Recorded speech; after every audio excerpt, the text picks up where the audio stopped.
गणानात्वं गणपतिगुं हवामहे कविं कविनुपस्रवस्तवं ज्येष्ठराजं ब्रह्मणां ब्राह्मणसुतां शृण्वन्नोतिभिस्सादनं महागणाधिपतये नमः। गुरुवे सर्वलोकानां विषयभौरोगिणां निधे सर्वविद्यानां दक्षिणामूर्तये नमः। वागर्धाविव संवृक्तौ वागर्धौ प्रतिपत्तये जगतौ पितरौ वन्दे पार्वती परमेश्वरौ। श्री शंभुलिंगेश्वर देवताभ्यो नमः। ఓం నమ శివాయ. పరమేశ్వర స్వరూపమైనటువంటి సభకు నమస్కారం చేస్తూ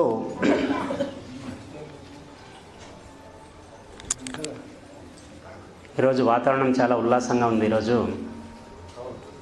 ప్రశాంతంగా అనిపిస్తుంది. అందుకే మనకి నిన్న ఒక బ్రాహ్మణ కాంత చేయరాని అకృత్యాలన్నీ చేసి ఎన్ని పాపాల రాశి మూట కట్టుకున్నా ఆమె పొరపాటున చెప్పిన శివ శివ అన్న మాట ఆమెను ఎలా మోక్షం వైపు నడిపింది అనేది నిన్న చూసినాం. దీని ద్వారా మనకు తెలిసేది ఏమంటే, శివుడు నువ్వు ఎన్ని పాపాలు చేసినా మనస్ఫూర్తిగా ఒక్కసారి ఆయన్ని మనసులో తలుచుకున్నావంటే నీ పాపరాశి అన్ని భస్మీపటలం చేసేసి నిన్ను మోక్షం వైపుకు నడిపిస్తాడని ఆ సౌమిని వృత్తాంతం చెప్తుంది. ఇక భక్తాగ్రరులు అని కొందరు ఉంటారు, అంటే భక్తులలో అగ్రగణ్యులు. ఇది 12వ శతాబ్దం బసవ క్రాంతి ఉధృతంగా నడిచే కాలం. ఈ కాలంలో ఒకనాడు బసవಣ್ణ ఏం చేస్తాడంటే, ఆయన బిజ్జళ మహారాజు దగ్గర, బిజ్జళ జైన మహారాజు, ఆయన బిజ్జళ మహారాజు దగ్గర ఈయన కోశాధికారిగా పనిచేస్తూ ఉంటాడు. కోశాధికారి అంటే మనకి ట్రెజరర్ అని. ఆయన ట్యాక్స్ కలెక్ట్ చేయడం ఆయన పని. అలాగా ఆ వృత్తిలో భాగంగా ఆయన ఒకసారి ఆ బసవ కళ్యాణంలో తిరుగుతూ ఉండగా గుర్రం మీద ఆయనకి ఒక శ్రావ్యమైన శివనామంతో కూడిన ఒక పాట వినిపిస్తుంది. ఆయన చూస్తాడు. అప్పట్లో మనకి ఎస్సీ కాలనీలు ఊరు బయట ఉండేవి. ఆయన అటుకు వెళ్ళేటప్పుడు ఆ వాయిస్ ఆయనకి వినిపిస్తుంది. అప్పట్లో ఎవరు అక్కడికి ఎంటర్ కూడా అయ్యేవాళ్ళు కాదు, అంత కట్టుదిట్టమైన కాలం అప్పుడు. ఈయన ఏం చేస్తాడంటే, ఎప్పుడైతే శివనామం వినిపిస్తుందో ఆయన ప్రమేయం లేకుండా తన గుర్రాన్ని అటు పక్కకి నడిపిస్తాడు ఆయన. అలాగా వెళుతూ వెళుతూ పాట ఎక్కడి నుంచి వస్తుందో వింటూ వింటూ వెళితే అక్కడ ఒక కొట్టం దగ్గర లోపల నుంచి వస్తుంటుంది ఆ సంగీతం. మంచి రాగంతో కూడినటువంటి శివనామస్మరణ జరుగుతుంటుంది. అక్కడికి ఆయన కిందకి పోయి దిగి లోపల చూస్తాడు. ఎంతో లక్షణంగా చాలా చిన్న కొట్టంలాగుంటుంది. ముందంతా బాగా ఎండని సారించి ముగ్గులు వేసేసి రంగవల్లులు వేసేసి లోపల ధూపదీప నైవేద్యాలు చేసి శివునికి మంచి అగరవత్తుల వాసన వస్తుంటుంది. చాలా సుగంధ భరితంగా ఉంటుంది ఆ చిన్న కొట్టం. ఆయన అనుకుంటాడు, అరే అంత పెద్ద పెద్ద భవనాల్లో లేని సుఖం ఇంత చిన్న కొట్టంలో ఇంత లక్షణంగా కనిపిస్తుంది కదా అని ఆయన ఆయాచితంగా ముందుకు పోయి నిలబడతాడు. ఎవరయ్యా లోపల అని అడుగుతాడు. అక్కడ పాట ఆగుతుంది. లోపల నుంచి ఒక వ్యక్తి వస్తాడు. వచ్చి చూస్తాడు, ఈయన బసవಣ್ణ. ఈయన కోశాధికారి బిజ్జళ్ళ రాజు దగ్గర, ఏమి ఇంతటి వ్యక్తి ఇక్కడి మా కాలనీకి వచ్చేసినాడే, ఇక్కడ అసలు రాను కూడా రారు, తిరిగి కూడా చూడరు, అటువంటి వ్యక్తి ఒకేసారి మా ఇంటి వచ్చి మా ఇంటి ముంగిట నిలబడినాడు కదా అనేసి ఆయన, అయ్యా ప్రభు ఇక్కడెందుకు వచ్చారు, కార్యం చెప్పండి అంట. ఆయన అంటాడు, నేను లోపలికి రావచ్చా అని అడుగుతాడు. అయ్యో మహాద్భాగ్యం, మీరు రావడమే గొప్ప, లోపలికి రావడమేమని ఆయన పాపం చేయి పట్టుకొని లోపలికి తీసుకెళ్తాడు. తీసుకెళ్తే అక్కడ పోయి పీఠం మీద చూస్తాడు. ఆ లింగాన్ని అమరిక, దాని పూజా విధానం ఆయన మనసుకు హత్తుకుంటుంది. ఆయన అంటాడు, ఏమి ఏరియా ఇది, ఎక్కడి భక్తులు ఇది, గుళ్ళలో ఉండి ఆచరణం చేసుకునే వాళ్ళలో లేని భక్తి ఇక్కడ వృత్తిరీత్యా చెప్పులు కుట్టే ఈ దంపతుల దగ్గర వచ్చింది కదా. భక్తి కూడా ఎంత విచిత్రమైనది, ఎవరి దగ్గరికి పోవాలో ఎవరి దగ్గరికి పోకూడదని దానికి బ్యారియర్లు లేవు, ఎవరి మనసు నిర్మలంగా ఉంటే అక్కడికి వెళ్ళిపోతుంది కదా అని మనసులో అనుకుంటాడు. వారే ఎవరో కాదు, హరళయ్య మరియు కళ్యాణమ్మ దంపతులు. వీళ్ళు కథ బసవಣ್ణ చరిత్ర చెప్పినంత కాలం వాళ్ళ కథ చెప్పి తీరాల్సిందే. అటువంటి వ్యక్తులు భక్తులలో అగ్రగణ్యులు అని అందుకే నేను ఫస్ట్గా వాడిన నా మాటని.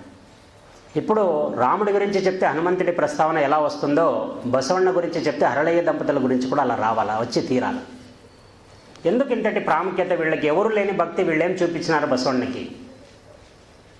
ఇలాగ ఎప్పుడైతే ఆయన వాళ్ళ ఇంటికి వచ్చినప్పుడు వాళ్ళ ఆతిథ్యాన్ని స్వీకరించి వాళ్ళ ఇంట్లో భోజనం చేసి వెళ్తాడో, ఇక తిరగా మళ్ళీ వచ్చినప్పుడంతా ఆ ఏరియాలో వచ్చినప్పుడంతా వాళ్ళని కలిసి మాట్లాడడం, వాళ్ళతో పాటు సహపంక్తి భోజనం చేసి వెళ్ళేవాడు.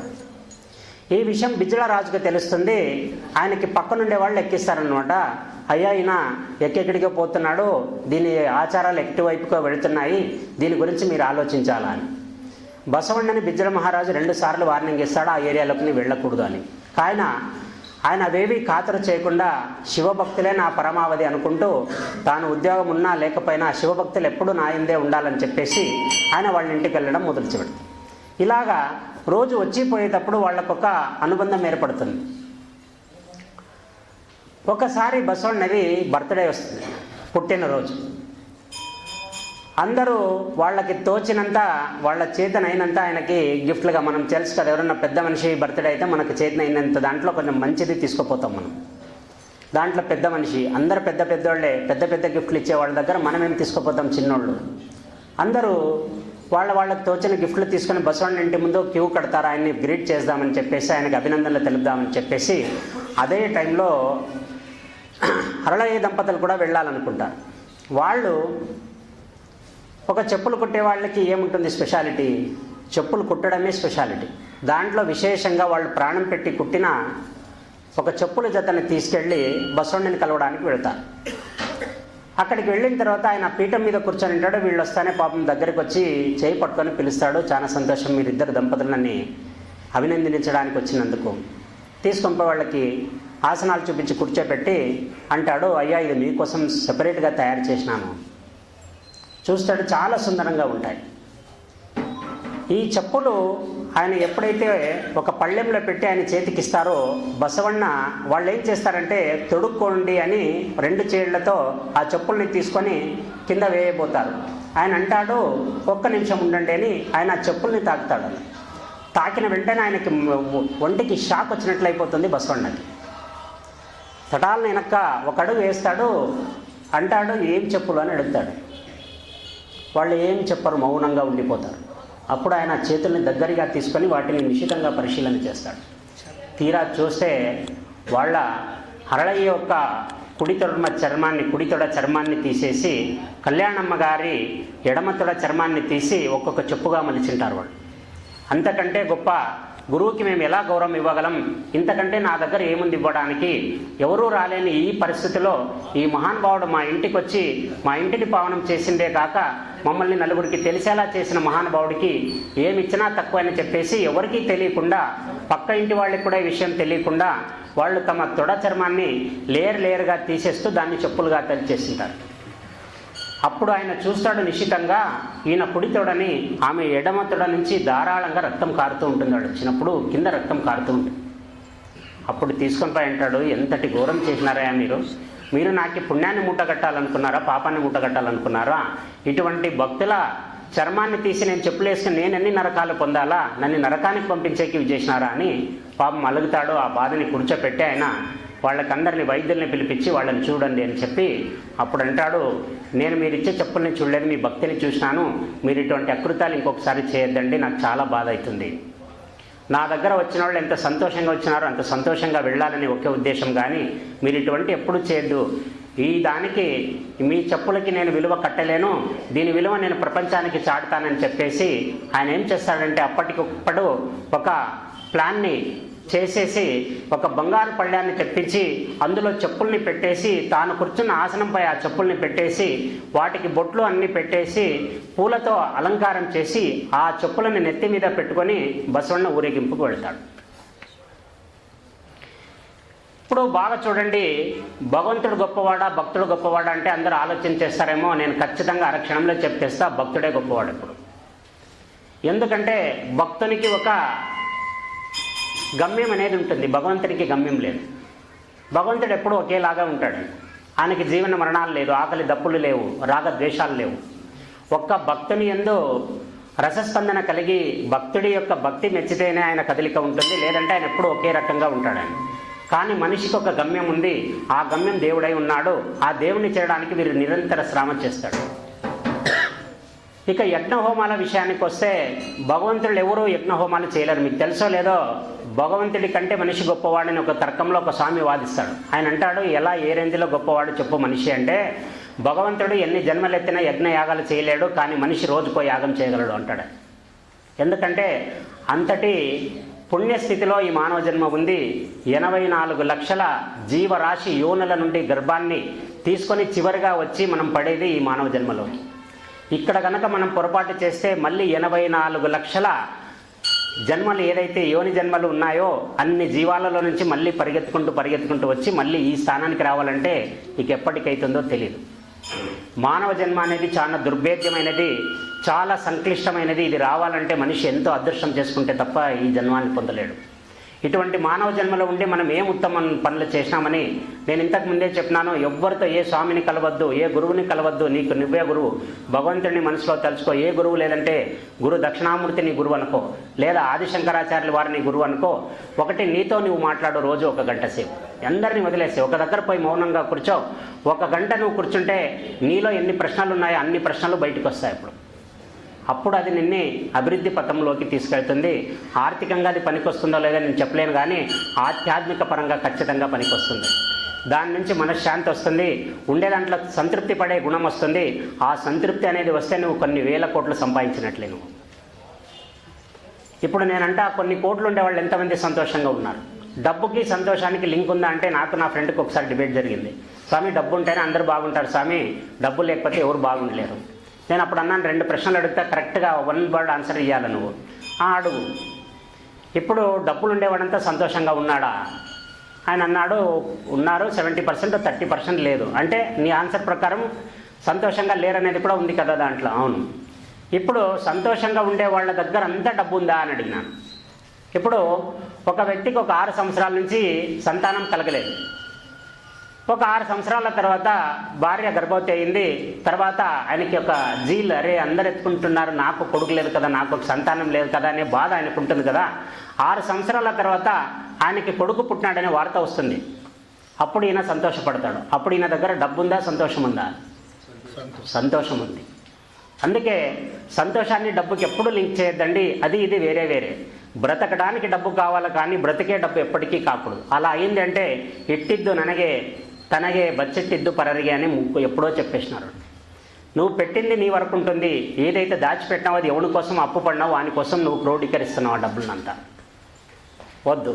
భీష్ముడి లెక్క ప్రకారం ఒక బ్రహ్మచారికి 3 నెలలు అయ్యేంత డబ్బు కానీ ధాన్యం కానీ వాడి దగ్గర నిల్వ ఉండాలా, వాడొక్కడే బతకాలి. కాబట్టి ఒక సంసారికి ఎంత నిల్వ ఉండాలంటే 3 సంవత్సరాలకు అయ్యే ధాన్యాలు కానీ 3 సంవత్సరాలకు అయ్యే డబ్బు కానీ తన కుటుంబాన్ని పోషించుకోవడానికి అంతే పెట్టుకోవాలా. అంతకంటే ఉండే ప్రతి రూపాయి మనిషిని బాధపడుతుందని భీష్ముడు ఎప్పుడో చెప్పేసినాడు మహాభారత కాలంలో. మనకి వ్యయ ప్రయాసాలు ఎక్కడంటే, మనకి డబ్బు ఉంటే ధైర్యం ఉన్నట్టు అనుకుంటాం. డబ్బు ఎప్పటికీ ధైర్యం కాదు. నేనంటాను, కొన్ని వేల కోట్ల ఉండేవాడు కూడా ప్రాణం పోయేటప్పుడు 1 శ్వాసను కొనమనండి, ఛాలెంజ్ చేస్తాను. ఒకే 1 శ్వాస వాడు అందుకుంటే ఆక్సిజన్ వచ్చేస్తుంది బాడీలో. వాడికి ఉండే 1000 కోట్లని గుమ్మరించి 1 శ్వాసను కొనమనండి, నేను దేవుడి కంటే గొప్పవాడని నేను ఒప్పుకుంటా. ఎప్పటికీ జరగదు. మనం ఉండే దాంట్లో సంతోషంగా ఉండడం అలవాటు చేసుకోవాలా. అది లేకపోతే అలవాటు చేసుకోండి, వస్తుంది ఈరోజు లేకపోతే రేపు. ఇలాగా ఎప్పుడైతే హరళయ్య దంపతులు ఇచ్చిన చెప్పులను బసవಣ್ణ పాపం ఊరి నిండా తీసుకుపోతారో వాళ్ళ కళ్ళెంబట నీళ్ళు వచ్చేస్తాడు. అయ్యో, ఇంతటి మహానుభావుడు మేము చేసిన చెప్పులు నేను ఎత్తి మీద మోసుకొని ఊరేగింపుగా వెళుతున్నాడు. ఈ ప్రక్రియ బసవ పురాణంలో ఒక పెద్ద నాందికి మొదలవుతుంది. అక్కడ నుంచి బసవ క్రాంతి మొదలవుతుంది. బిజ్జడ మహారాజు ఈయన మీద కోపమయ్యి మెల్లగా ఓవైపు యుద్ధం చేయడానికి అది నాంది అవుతుంది ఈ సంఘటన. ఈయన అది చేయడమే కాకుండా ఈ హరళయ్య దంపతులు ఎవరైతే చెప్పులు తీసుకోవడానికి అంటే తీసుకొని ఈయన దగ్గరికి వచ్చేటప్పుడు ఒక మంత్రి ఉంటాడు ఆ రాజ్యంలో. ఆయన పేరు మాధవరస, ఒక బ్రాహ్మణుడు ఆయన. ఈయన ఏం చేస్తాడంటే, చెప్పులు బాగా కనిపిస్తాయి ఆయనకి, దేంతో చేసినారనే ఐడియా రాదు, చూడ్డానికి ఆకర్షణగా కనిపిస్తాయి కాబట్టి స్పెషల్గా బసవಣ್ణ కోసం తెస్తున్నారు కాబట్టి మంచి ఉంటాయని చెప్పేసి ఆ చెప్పుల్ని ఆయన ఫస్ట్ వాళ్ళ దగ్గర నుంచి గుంచేసుకుంటాడు. అంటే బసవಣ್ಣని కలవడానికి ముందు జరిగేది. వాళ్ళు పాపం ఎలాగోలా ఆపసోపాలు పడి ఆ చెప్పుల్ని మళ్ళీ వాళ్ళు అక్కడి నుంచి వెనక్కి తీసేసుకుంటారు. ఎందుకంటే అవి మామూలు చెప్పులు కావు, వాళ్ళ చర్మాన్ని తీసి కుట్టిన చెప్పులు. అప్పుడు వాళ్ళు వెనక్కి లాగిన తర్వాత కొద్దిసేపటికి వాళ్ళు బాధపడడం మొదలు పెడతారు. కళ్యాణమ్మ కన్నీళ్లు తీస్తుంది. అదే ఏమిది, ఏదో మంచికి స్వామికి ఇద్దామని వస్తే ఎవరు తొరిగితే వాళ్ళు అడ్డం పడుతున్నారు కదా అని. ఆమె ఎప్పుడైతే ఆ దంపతులు బాధపడడం మొదలు పెడతారో అక్కడ అతనికి ఎవరైతే మాధవరస ఉన్నాడో ఆయనకి కుష్ఠరోగం స్టార్ట్ అయిపోతుంది. అది మామూలుగా కుష్ఠరోగం స్టార్ట్ కావాలంటే దానికి స్టెప్ బై స్టెప్ ప్రాసెస్ ఉంటుంది. దానికి ఫస్ట్ చర్మం తెల్లగా అయిపోతుంది, పొడిబారిపోతుంది. రంధ్రాలుగా మారుతుంది. తర్వాత నిదానంగా ఒక్కొక్క దాంట్లో నుంచి గాయమవుతుంది. కానీ వాళ్ళ శాప తీవ్రత ఏ స్థాయిలో ఉంటుందంటే వాళ్ళ బాధపడిన స్థాయికి అతనికి ఇమ్మీడియట్గా కుష్టు వచ్చేస్తుంది. ఆయనకి వేళ్ళు ఊడిపోవడం మొదలు పెడతాయి. అప్పుడు ఆయన ఏడవడం మొదలు పెడతాడు. పక్క నుండి ఆయన అంటాడు, అయ్యా మీరు బాధపడినప్పటి నుంచి ఆయన ఏమో అంటున్నాడు, ఆయనకన్నీ ఏదేదో జరుగుతూ ఉంది, భయం అవుతుంది, మీరే వాళ్ళని బాగు చేయాలా అని. అప్పుడు హరళయ్య అంటాడు, ఆయన ఎందుకు జరిగిందో నా దగ్గర గుంజుకున్నట్లు నేను బాధపడినందుకు జరిగింది అంటే దీనికి ఒకే ఒక మార్గం ఉంది, పోయి బసవಣ್ಣని అడగండి. అప్పుడు బసవಣ್ణ ఏమంటాడంటే, ఈయన ఏ చెప్పులనైతే గుంజుకొని వాళ్ళని బాధపడినాడో ఇప్పుడు వాళ్ళింటి దగ్గరికి ఇన్ని తీసుకెళ్ళి ఆయన చెప్పులు కుట్టడానికి వాడడానికి మనకి ఒక బ్యాటరీ పెట్టుకొని ఉంటారు చెప్పులు కుట్టేవాళ్ళకి, నీళ్ళని దాంట్లో అద్దెద్ది కుడుతూ ఉంటారు వాళ్ళు. అటువంటి ఒక మడుగు ఉంటుంది చిన్నది, ఆ మడుగులోని నీళ్ళని తీసి ఆయనకు చిలకరించండి, బాగైపోతాడు. అప్పుడు ఆ చెప్పులకు వాడిన మడుగులోని నీళ్ళని తీసుకొని వచ్చి ఈ బ్రాహ్మణుని మీద సించనం చేసిన తర్వాత ఆయన కుష్టు అరక్షణంలో మాయమైపోతుంది. ఈ కథ ఎందుకు చెప్తున్నానంటే భక్తికి మతానికి కులానికి సంబంధం లేదు. దేవుడు నీవు వచ్చినప్పుడు గుళ్ళో కేవలం నీ భక్తి చూస్తాడు, నీ కులాన్ని చూడను, ఖచ్చితంగా నీ గుణాన్ని చూస్తాడు. అందుకే ఈ గుణం బాగుంది అంటే ఒక బ్రాహ్మణ కులంలో ఉన్న శూద్ర మనస్తత్వం ఉంటే వాడు ఎప్పటికీ ఉద్ధరింపబడు. శూద్ర కులంలో పుట్టిన ఒక బ్రాహ్మణ మనస్తత్వం ఉందంటే వాడిని ఆపేది ఎవడి తరం కాదు. ఇది మనలో చాలామంది ఏమంటే ఇప్పటికి కొన్ని చోట్ల నడుస్తుంది, ఇది వాళ్ళు ఇది వాళ్ళు ఇది ఇక్కడ మేము ఇంటికి పోతే వాళ్ళు ఏమిటోళ్ళు, ఇప్పటికి ఉంది ఆ రోగం చాలామందికి. వాళ్ళు ఏమిటోళ్ళు, మనం పోవాలా వద్దా, పోవచ్చా లేదా. ఒక్కసారి శివదీక్ష వేసేసి రుద్రాక్షమాల ఒంటి మీద పడిపోయిన తర్వాత అందరూ ఒకటే, అందరూ శివయ్యలే. శివనామస్మరణ వాళ్ళు చేసేది నువ్వు చేసేదంటే కేవలం భక్తి స్థాయిలలో డిఫరెన్స్ ఉంటుంది. మన చూపులో మారకూడదు ఎప్పుడు. ఇటువంటి కులానివి గిలానివి ఏమన్నా ఉంటే మనసులో నుంచి తీసేసుకోండి. అందరూ సోదర భావంతోనే మెలగాల, అందరూ శివబంధువులాగానే ఉండాలా. దీంట్లో కురువ బోయ జంగమ లింగాయత ఎవ్వరూ లేదు, అందరూ ఒకటే. మేమెవరు అంటే గర్వంగా మేము శివదీక్ష భక్తులని చెప్పే స్థాయికి మనం రావాలని ఇది చెప్తున్నాం. ఒక పాజిటివ్ యాటిట్యూడ్ అనేది ఒకటి ఉంటుంది, అంటే ఒక సకారాత్మకమైన ఒక శక్తి అంటారు. సకారాత్మకం అంటే ఏమంటే ఏదైనా మంచి జరిగే ముందు ఒక శక్తి ఉంటుంది. ఒక మనిషి సరైన పద్ధతిలో పెరుగుతున్నాడు అనుకోండి, వాడి బుర్రలో అన్ని సకారాత్మకమైన ఆలోచనలు వస్తాయి. అంటే వాడిని ఉద్ధరించే ఆలోచనలు ఏమైతే ఉన్నాయో వానికి వస్తూనే ఉంటాయి. ఇలాగా ఒక మనిషికి ఎప్పుడైతే పాజిటివ్ యాటిట్యూడ్ అలవాటు అవుతుందో వానికి తెలియకుండా వాని చుట్టూ ఉండేవన్నీ పాజిటివ్గా మారిపోతుంటాయి. ఎందుకట్లా? ఎందుకంటే ఈ సృష్టిలో మంచి చెడు రెండు కలిసి ఉంటాయి. దీన్ని విడదీయడం ఎలాగంటే మన సాధన ద్వారా నువ్వు మంచిది కావాలంటే మంచిది ఇడిపించుకొని బయటకు వచ్చేస్తుంది. అలాగా ఒక రాజు దగ్గర ఒక మంత్రి పనిచేస్తుంటాడు, చాలా తెలివైన వాడు. రాజు కోపిష్టి, తెలుసు కదా. ఇంకా రాజు కోపిష్టి అయితే మంత్రి అన్ని చోట్ల ఆయన్ని చల్లబరుస్తూ ఉండాలి. స్వామి ఆవేశపడినప్పుడంతా, ఎందుకంటే ఎవరితో ఆవేశపడాలో వాళ్ళ దగ్గర ఆవేశపడాలి, అన్ని చోట్ల ఆవేశం పనికిరాదు. మంత్రి దగ్గరుండి నడిపిస్తుంటాడు ఈయన్ని. ఒకసారి ఈ రాజుకి వేటకి పోవాలా అనే కోరిక కలుగుతుంది. సరే వేటకి పోదాం, వెళ్ళిపోదాం. వేటకి పోవాలనుకున్నప్పుడు వాళ్ళు ఏర్పాట్లు చేసుకుంటుంటారు. చేసుకునే టైంలో ఈ కత్తిని సరి చూసుకునేటప్పుడు రాజుకి ఈ చిటికెన వేలుకి కత్తి తగిలి చాలా షార్ప్గా ఉంటుంది. కత్తి ఈ చిటికెన వేలు ఎగిరి కిందికి పడిపోతుంది. ఇమ్మీడియట్గా ఈయనకి అర్థం కాదు, మంత్రి అని అరుస్తాడు. అలవాటు పడిపోయిన వాళ్ళు అంతే. మంత్రి వచ్చి చూస్తాడు, స్వామిది చిటికెన వేలు ఎగిరిపోయింది, ఆడబడింది కింద. దాన్ని తీసే మంటించకి వస్తుంది, ఫెవికల్లేసి రాదు.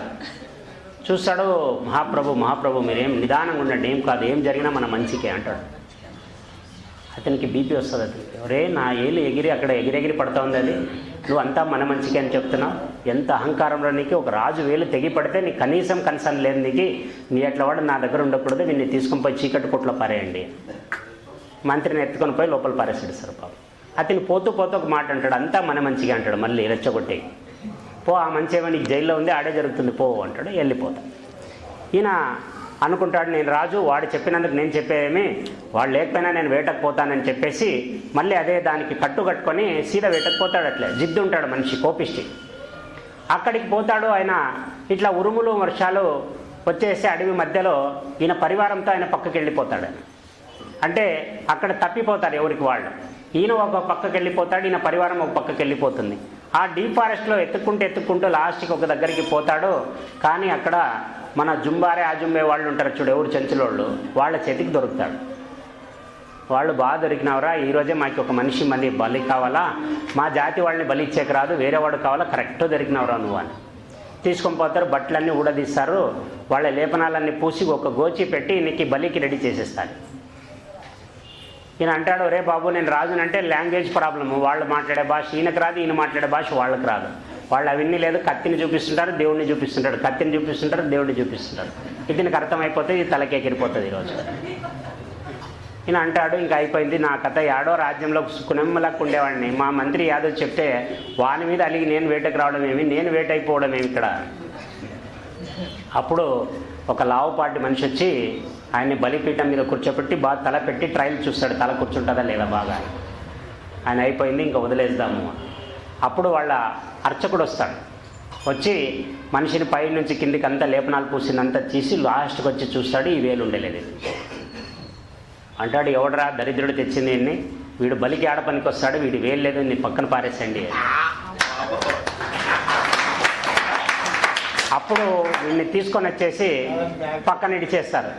అప్పుడు పోయి ఒక మడుగులో స్నానం చేసి బట్టలు వాళ్ళు ఆల్రెడీ తీసుకున్నారు, తుప్పలు అంటు పెట్టుకొని పాపం అట్లా ఇట్లా వచ్చి ఏరో సేవకుల్ని కలిసి ఇట్లా వచ్చి రాజ్యం చేరుతాడు.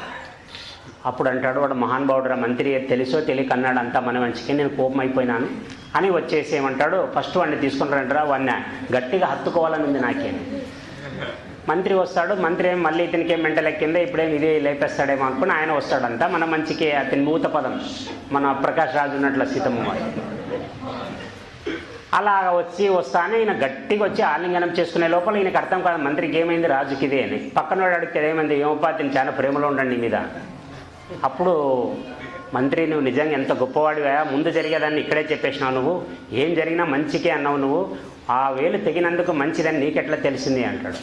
ప్రభు నా ఊత పదమే అది, ఏది జరిగినా కార్యకారణ సంబంధం లేకుండా ఈ సృష్టిలో ఏది జరగదు, ఏది జరిగినా దానికి ఒక కారణం ఉంటుంది కాబట్టి నేను బలంగా నమ్ముతాను, అంతా మన మంచికే. లేదో నా వేలు లేకున్నందుకు బలికి తీసుకునే వాళ్ళు ఒక అరక్షణంలో ప్రాణం పోయే కాడ ఆపేసి నన్ను పక్కన వదిలేసినారు, మంచిది కదా ప్రభు, నువ్వు మాకు దక్కినావు అంటాడు. సంతోషమైందప్ప, నాకు నిన్ను ఎందుకు ఎప్పుడు కలవాలని అనుకున్నాను అంటే, ప్రభు ఏది జరిగినా మన మంచికే, మీ వేలు తెగింది మంచికే, అక్కడ వాళ్ళు బలి నుంచి పక్కకు పారేసింది మంచికే, మీరు నన్ను కోపం పడి ఆయన పాశ్చాత్తపడతారు, పాపం అరే మంత్రి నిన్ను పోతూ జైల్లో వేసినాను, నువ్వేమనుకోద్దని చేయి పట్టుకొని క్షమాపణ చెప్తాడు. ఆయన అంటాడు, ప్రభు నువ్వు క్షమాపణ చెప్పే పని లేదు, నువ్వు కూడా నాకు ప్రాణభిక్ష పెట్టినట్టే అంటాడు. ఎందుకు అంటాడు, ఒకవేళ మీరు ఎక్కడున్నా నేను నీ పక్కనే ఉంటానా, రాజ్యంలో అయినా అక్కడైనా, ఒకవేళ నన్ను ఇద్దరిని పట్టుకున్నప్పుడు నీకైతే వేలు లేదా, నేను ఇడిచేస్తుంటే నేను బాగున్నాను కదా, నన్ను వేసేస్తుంటారు. అంటే అక్కడ ఒక కార్యం జరిగింది అంటే ఖచ్చితంగా దానికి ఒక బ్యాక్గ్రౌండ్ స్టోరీ దేవుడు ఖచ్చితంగా పెట్టి ఉంటాడు. చూసే శక్తి మనకు లేకపోయినా జరిగేది మాత్రం ఖచ్చితంగా జరుగుతుంది.